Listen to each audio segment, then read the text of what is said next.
From the fury of the gods to a possible fury of the people, here's why the next Shazam movie may just become one of the worst openings in DCEU history. How do you know my name? How do I know your name? One of my superpowers is name guessing, which is really weird, I bet. It's not as cool as super strength or super speed, but it's really helpful when I meet new people. Going to the starting point, when back in November, Black Adam came out in theaters, got bad reviews, and didn't really do so well altogether. As a result, Johnson gave up and said he had no plans to return to the DC universe. And not just that, what followed is that the new co-CEOs of DC Studios, Gunn and Safran, are looking to shape the future of the new DCU. First, they kicked our boy Henry Cavill from being Superman, and then later stated that the new DC is gonna start right after The Flash resets the universe this year. I dare you.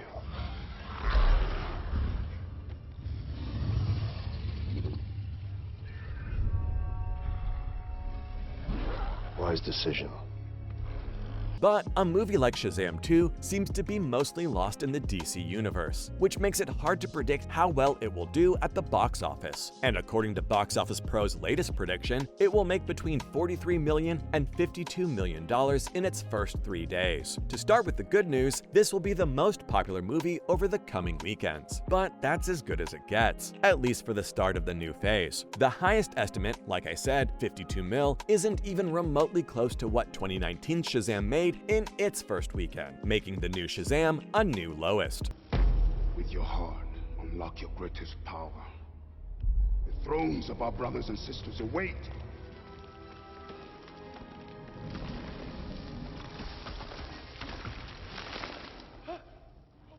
In fact, even the first Shazam movie didn't make a lot of money, almost $364 million worldwide. But at the very least, it somehow managed to get good reviews and showed promise for a successful sequel, which is how we got where we are today. And it may have been looking good if DC hadn't gone through so much character development. No, really, it's so funny because the DCEU reset is like the Joker's one bad day theory, but instead of a bad day, it's a bad cinematic universe. Anyway, if we talk about other not-so-promising features, based on how well it did in its first weekend, Birds of Prey is the worst DCEU movie. But numbers say otherwise. In fact, Birds of Prey comes before Wonder Woman 1984 and The Suicide Squad on the list of the worst opening weekends. But that's probably because of the global pandemic, and maybe because Wonder Woman and Suicide Squad also dropped on HBO Max the same day they were released in theaters. You know what I see? I think the sequel would be a supersized failure if it got a low score.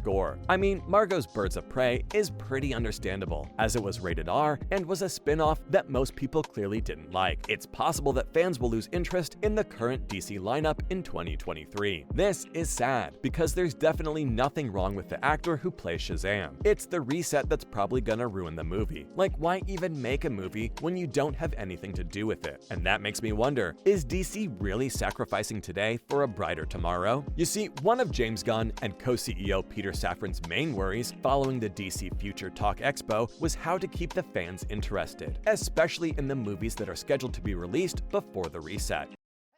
Oh, hey there, son. Oh, hey there, other son that I also have that's related to that son I just passed in the hallway. I'm so sorry I'm late. I got held up at the business office doing all the work stuff.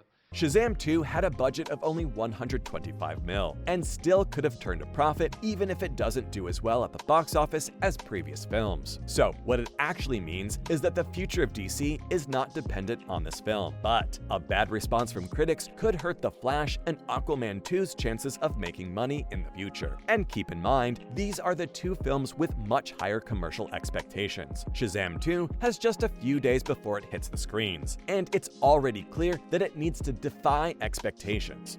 Good boy. Because that's all you are, isn't it? How old are you? Basically 15.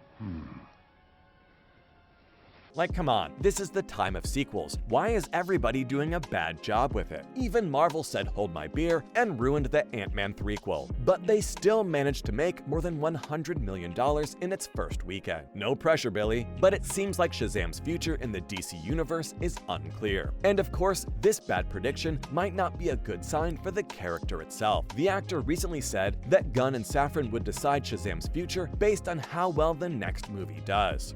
Like the other sins, they get to come out and fight because they're big and strong and scary. But Envy, he's just the runt.